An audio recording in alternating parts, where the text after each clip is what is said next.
Welcome back, everyone. I am joined by Susan Hobson, who is my great friend. And I was just complimenting her on how amazing she looks right now. She looks so motivating. So she's going to match her dynamic presentation that she's going to give today. So she's going to talk about Leadership 2.0, mindset strategy for high impact leadership. So super excited about this topic. I mean, right now, I think we all need these strategies and to get in this mindset of everything that's been happening in the last 7 months. And I'm sure you're going to kind of cover that off and how to really, think up here. So I'm really excited to be part of this and your presentation. So thanks for being here. Susan has an impressive resume here. So she is a graduate from Princeton University, a former professional hockey player, and a success psychology brain trainer. Her energetic and explosive style of coaching pushes you outside of your comfort zone and challenges you to reach more than you think you're capable of. And I know this because you have motivated me several times.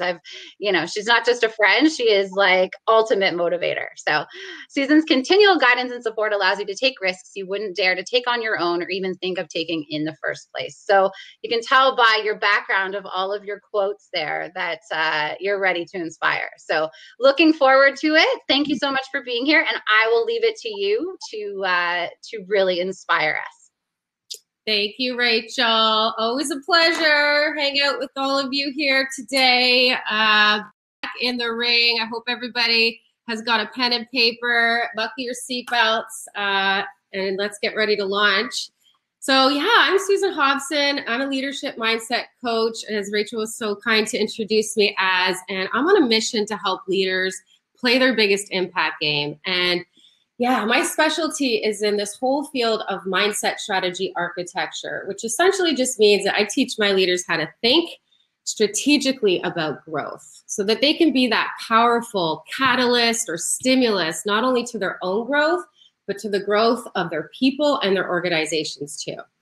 So in a room full of leaders, I'm really curious to start off today's conversation with a really important question. And the answer to this question really is going to illuminate just where exactly you currently are at in terms of your impact game as a leader.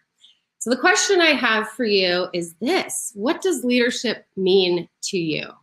Now, I really want you to challenge yourself to think deeply about that for a moment. I know there's a chat box somewhere here on the side, so you can definitely post your answers there for me to see. But for the sakes of time, I'm just going to share with you what some of the most typical responses are that I hear to this question.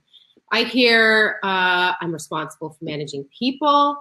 I'm responsible for making sure that they do the tasks required of them by the organization. I'm responsible for making sure they meet their targets or their metrics or their quotas. I'm essentially responsible for driving that bottom line.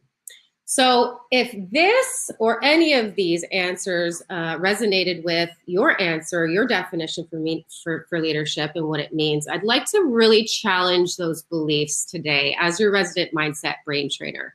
So I have a quote that I absolutely love to refer to by my favorite leadership expert in the world, Dr. Brene Brown. She defines leadership as really helping other people to maximize their potential.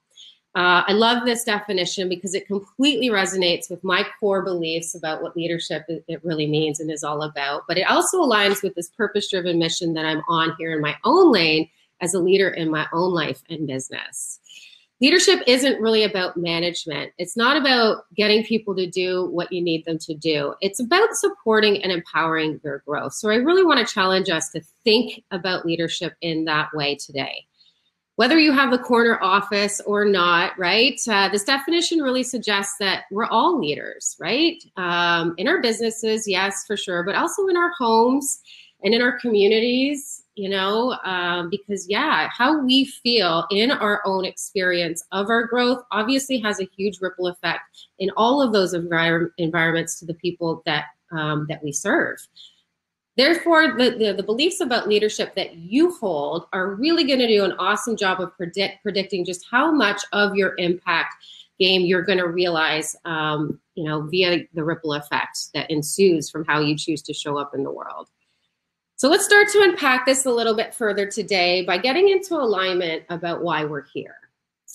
Not literally here in this session right now listening to me talk about this stuff, but like universally, why are we here as human beings? Well, science proves that we are here to grow. It's the very nature of our cells. We're constantly evolving and changing in our bodies. And as it turns out, our mental potential really should be no different. Where human beings are really enhancing their mental potential and growth, this is where human beings feel the best. This is where they feel happy and inspired and engaged and passionate and empowered and confident and fulfilled. But where we as human beings aren't realizing more and more of our growth potential, especially mentally, this is where we suffer. This is where we feel fear, sadness, apathy, disengagement, anxiety, and self-doubt. So let's also get into alignment about why we're in business. We're also in business to grow, for sure, to grow our bottom line, to enhance and increase our profits and our revenues, for sure. But as I'm here to suggest today, one clearly cannot happen without the other. Despite a long history of command and control, authoritarian style, fear-based leadership strategies, in a culture of leadership and development training that still shockingly persists here in the year 2020. The Harvard Business Review did a study that was just released this year that I absolutely love. They looked at the $356 billion that was being spent globally each year on leadership and development training, and 75% of those organizations rated that training to be completely ineffective, meaning that it simply did not impact a single result. And this study really did a deep dive to figure out, how to distill why this was, where was the gap in the way that we were approaching this leadership and development training. And they essentially found that it was because these trainings failed to touch on this whole concept of mindset, which really is a massively missed opportunity because, our mindset really holds this playbook of rules that helps govern, the way that we actually impact growth as leaders to our people. So I don't know if any of you out there are hearing the same call that I am right now in the world to challenge this old school kind of leadership approach once and for all, especially with all that we now have access to here in 2020 in the neuroscience of human potential. And especially given the context of the world right now and how hard it is and the adversity and disruption that we're experiencing with this whole world pandemic. I want you to really think about, businesses like Blockbuster and Sears Canada. Just continuing to try to, move forward in ways that prevent us from being able to understand our growth, especially in times of disruption, obviously can be massively impactful in the negative way. So as leaders that are showing up here today to attend this talk, I'm pretty sure that you guys are feeling the same way that I am, that you're seeing this massive disruption as a real opportunity that it is for us to really step back here today as leaders and have a really honest conversation about what is working and what is no longer working and what, let's be honest, may never work again because of this disruption and why. So let's just roll up our sleeves. You see, I got my sleeves rolled up already here today, ready to jump in with all of you. And let's own our roles as leaders in our organizations, leaders in our homes, leaders in our communities, so that we can explore the better and only, in my humble opinion, way forward. I call this whole approach Leadership 2.0, and that's exactly what it is we're here to unpack today. So Leadership 2.0 refers to a new school of leadership theory that really is based on the core belief that, it's the people that drive the bottom line. And therefore, the best leadership practices for maximizing our potential in terms of our business growth is in maximizing the potential of the people that are impacting and driving the bottom line. Well, we cannot control how much money is in the marketplace right now, clearly, but what we can choose to optimize is the human capital in our businesses, which will help us to navigate this storm to the best of our ability. So this is what I love about this work, this field that I'm in, mindset strategy architecture, is because, yeah, it really focuses on helping my clients develop beliefs that are really strategically centered around the controllable aspects of their performance. Where we are governed by beliefs that suggest what we need to succeed in business lies outside of our control. Yeah, it just definitely, it limits our growth potential, especially when adversity of this magnitude hits. And always, let's be honest, inevitably will at some point along the way if you are in business. So where mindset strategies are based on things that are outside of your control, it can leave you feeling very powerless and out of control as a leader. And this is where I see oftentimes the wheels coming off the bus. When a client first comes through my door, you know, my phone was ringing off the hook during this whole world pandemic, you know, having to help these leaders that found themselves in crisis, right? Trying to navigate all the uncertainty and all the change. This is where, you know, the clients come through my door and they're like in a total tailspin, right? Because their strategies are failing them. They're based on things they can't control.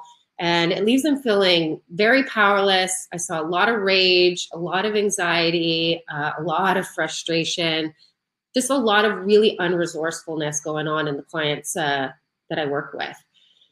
So let's just take a deeper look before we get started here. Let's just take a deeper look at the mindset strategies that are kind of governing these two styles of leadership, okay? Starting with this old school approach to leadership.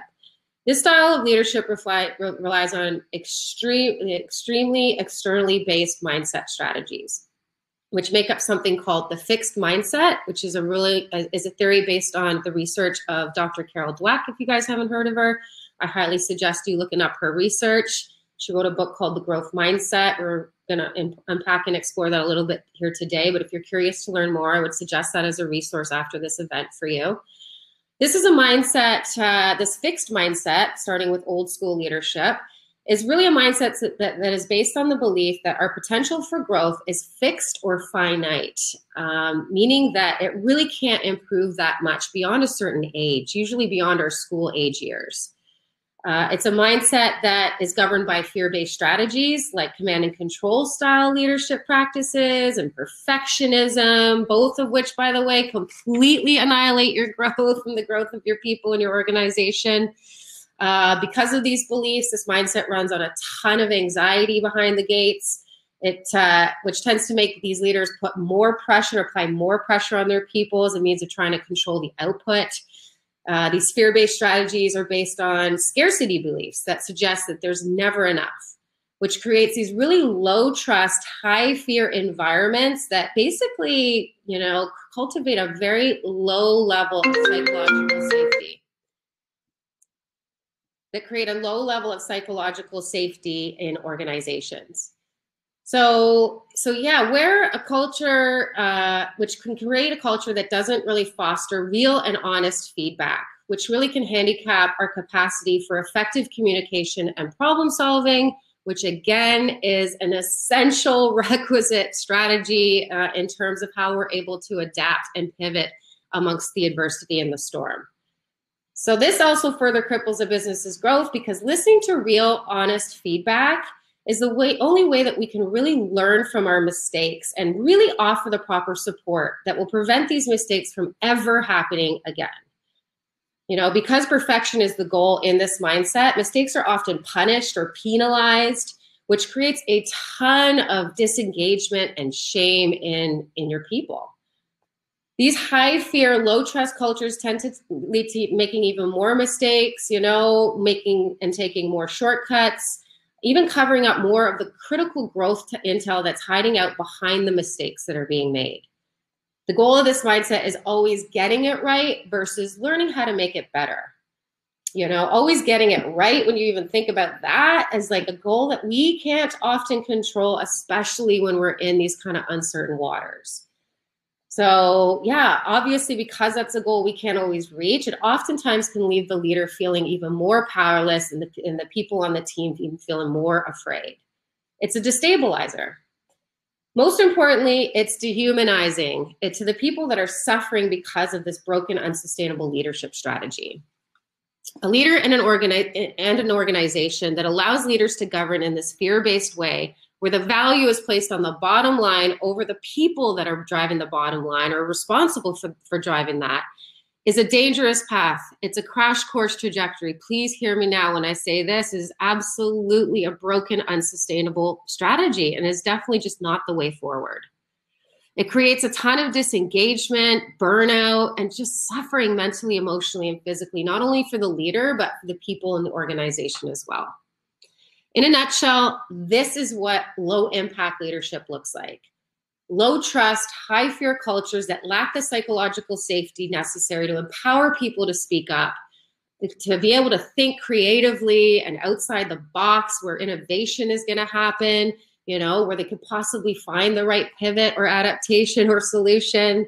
It creates high levels of disengagement, high levels of presenteeism and absenteeism, and just a lack of resiliency, which again is why this is such a broken, unsustainable model for leadership. It's clearly not the way forward, like I just said, in any context, especially not this context in the world right now, where it's just that the level of adversity and disruption is so high. So let's unpack this other mindset over here, the mindset strategies in this new school model of leadership that I'm referring to as Leadership 2.0, which really is based on people-centered, heart-centered leadership. The core belief of this mindset is that it's the people that drive the bottom line, which is a resource that can always be optimized when you really think about it, no matter how challenging the external circumstances are in the world or in your business. While we can't control how much money is in the marketplace, like we said, we can clearly optimize the performance of the people who can find the growth opportunities that are always buried in adversity like this. It is definitely the style of leadership that I love to work on developing with my clients, because it's based on the research of Carol Dweck, Dr. Carol Dweck, who I mentioned before, who wrote this whole book and theory on the growth mindset, which really is this whole belief that our human potential can always be optimized at any age and stage of life. That's what I love about it, is like no matter what stage you're at right now, currently, this is always something that we can impact and enhance and improve. So because the value or the goal of this mindset is the people's potential and the growth of the people's potential, it leads to empowered leadership practices based on the belief that we can, that's the key language there, we can always impact that goal and push it in the direction of growth. It's progression that this mindset strategy really measures, not perfect results. That's a clear and very critical distinction in this contrasting these two different styles of leadership, these two different models. These leaders believe that, things are really hard right now and I'm up against it. It is challenging, but you know what? I believe in my people and I trust in their capacity to be able to figure this out, which again is this really empowered approach to leadership, because it's a belief that then starts to empower more trust and confidence in your people. These leaders cultivate high trust, low fear environments with really high levels of psychological safety, where both the leader and its people can really have these, real open conversations and dialogues about the feedback, and just really honestly being able to determine what is working, what is not working, and why. These are cultures that support risk-taking, really create that psychological safety so people feel safe to be able to think outside the box, to get creative and to get innovative, which again is where you find the opportunities for growth that are buried in the adversity. So this creates extremely high performance teams where communication and problem solving is happening most effectively. Again, very requisite things right now in the current global context of how we're showing up and having to figure out these problems in our business. These are highly resilient businesses driven by people who are resourceful and flexible and, yes, adaptive to disruption. If you don't have this going on behind the scenes in your business, this is definitely one I want to highlight, is the need for having that type of resilience in the locker room on these teams that you're, trusting and passing the ball to every day on the front lines to be able to drive the bottom line. So these leaders know that mistakes are just part of being outside the comfort zone and challenging the status quo, and therefore, yeah, kind of expect that mistakes are going to happen. But when they do, it's viewed as feedback, not failure. That's the critical distinction in terms of this mindset, right? Because feedback is valuable. That's something people want to lean into and engage with. Whereas failure, like we said, that punitive style of leadership, it creates shame, it creates disengagement, people shutting down, and it just ultimately leads us in the wrong direction. So yeah, the goal in these businesses is progress. In other words, learning how to make it better versus needing to always get it right. These leaders make it a habit to celebrate progress in all shapes and forms and sizes, because they know that celebrating the wins creates these really powerful building blocks for creating even more confidence, trust, and motivation in their people. Yeah, this is what real high impact leadership, in my opinion, looks like. Leaders that value their people first, right? Because they believe when I add value to my people are going to add value for me. These are the leaders that model empathy and compassion, which really, again, just create these powerful touch points for connection, which builds the trust and the psychological safety and all of that sense of confidence in the people. These are leaders who know that the people need to feel seen and heard, that this is how a leader makes sure that they are valued as human beings, that they feel seen and heard as human beings so that they feel valued as human beings. These leaders believe that the most important metrics are intrinsically based on how people feel.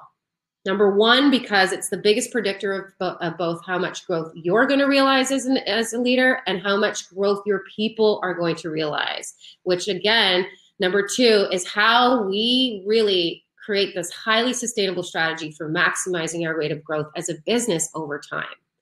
And lastly, number three, it drives your impact game as a leader through the roof. It drives it to the next level. So what type of leader are you? Where's your impact game at? How's your impact game looking now after all that I just rolled out and unpacked for you? You know, how we choose to show up and own our roles as leaders clearly has a ripple effect. Whether you see it or you understand it or not, it's happening. The way we feel in our own lane really determines how much of our growth potential we're going to realize, which again is essentially a massively important aspect of how we stay engaged and firing on all pistols in terms of our leadership. Because yeah, that clearly is the biggest driver in terms of how we're going to show up and how we're going to serve our businesses, how we're going to serve the people in our business, how we're going to serve our families in the home, and how we're going to serve our communities as we're collectively navigating this whole world pandemic as a world family. So we simply cannot afford to hide out in these reckless, unsustainable, old school leadership strategies anymore. We now know better about what's working, what's no longer working, and why. So we simply must do better.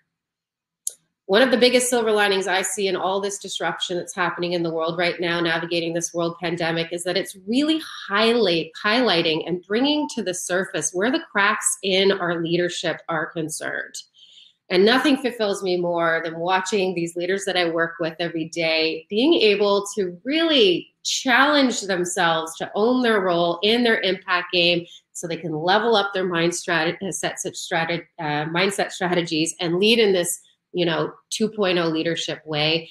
These are definitely the clients right now that have not only been able to navigate adversity, to the best of their ability, they're actually the ones that have actually been able to uncover these massive opportunities for growth in your business. We're business people, and we know in the business context, usually the word disruption has massively positive associations.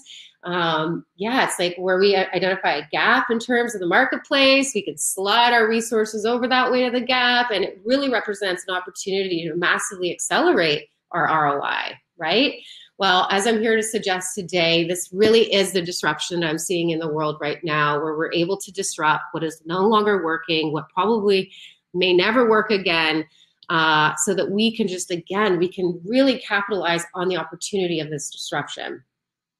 So what do you think? Are you ready to join me on this mission, this Leadership 2.0 mission? Are you ready to challenge yourself to own your role in your impact game as a leader? whether that's at work in the context of your business, or it's at home because your families are having to navigate all this too, or if it's just, you know, leaders in the community. We clearly need this in the world more than ever, this leadership 2.0, this people-centered, heart-centric type of leadership. That is the call that I'm hearing so loud and so clear right now. So if you're curious to learn more about how all this mindset, strategy, architecture work really can, you know, help and impact you as a leader, I want to invite you to go over to my website, elitehighperformance.com/leadership, where you're going to find the opportunity to book some time with me. I've got a free 25-minute consultation that I offer where you can just, you know, connect with me. We can crack the hood and see what's going on back here behind the gates in terms of your playbook of leadership strategies.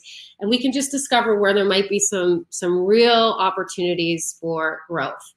Or if you just are curious just to learn more about my work, I'm rolling out a podcast, a leadership podcast in the next couple of weeks. It's called the Leadership Launchpad Project. You can find out information on that same page on my website. Or if you are looking to roll up your sleeves and get at this in group forum, I've got a group leadership program that's launching in January called the Leadership Launchpad Project as well. So you can find all that information, all those details over at the website, elitehighperformance.com/leadership. Or if you just want to get to know one another, find me on LinkedIn and just listed under my name, Susan Hobson. And I would love it if you came and connected with me there. So at the very least, I could know that, that you were here today, you enjoyed some of this. And if you have any questions, of course, I'm always there to be able to answer it. I love this stuff. Literally, you guys, your highest potential as leaders is my passion. So let's go. Come and find me. Let's unleash it together. Thank you for being here.